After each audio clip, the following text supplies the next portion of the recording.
Hi friends, आज एक नई कहानी सुनते हैं। किससे मिलना है आपको? कॉल बेल बजाने के करीब 2 मिनट बाद मुझे सुनाई दिया।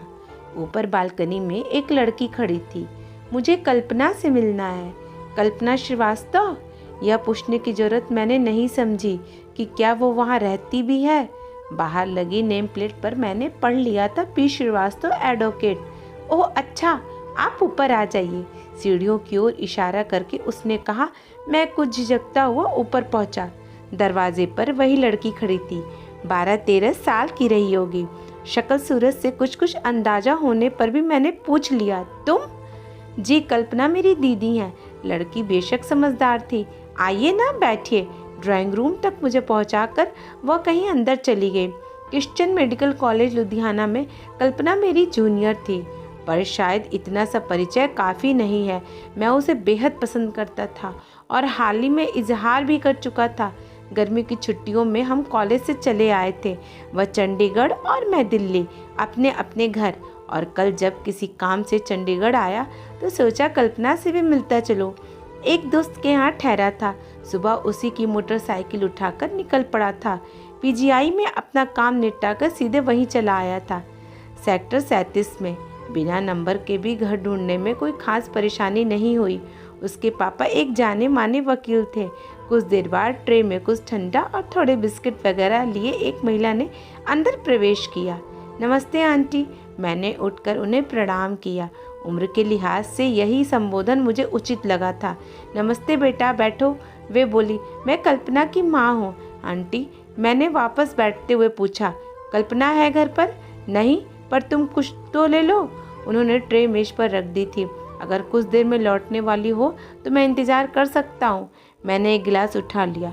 पर वो तो अपनी मौसी के यहाँ शिमला गई हुई है। अच्छा, मैंने मायूसी से पूछा, कब गई है? कल ही, और 2 हफ्ते बाद ही लौटेगी।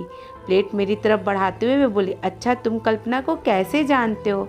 जी, मैं उसी के कॉलेज में पढ़ता हूँ, 1 साल सीनियर हूँ उसका।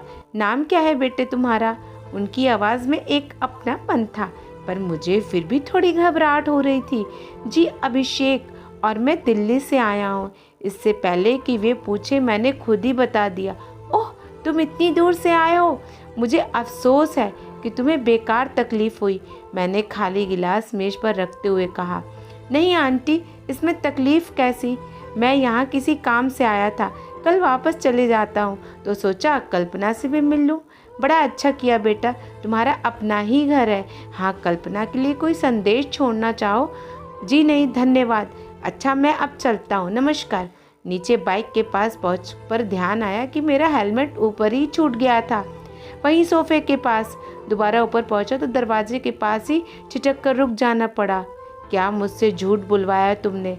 बेचारा इतना शरीफ सा लड़का है। ओफ ओफ मम्मी, समझा भी करो।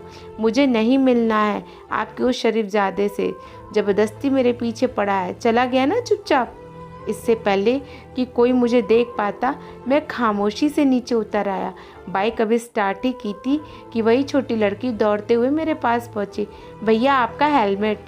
चंडीगढ़ में तब हेलमेट इतना ज़रूरी ना होते हुए भी ना सिर्फ मैंने हेलमेट पहना बल्कि कसकर बंद भी कर लिया ताकि मुझे कुछ और ना सुनाई दे।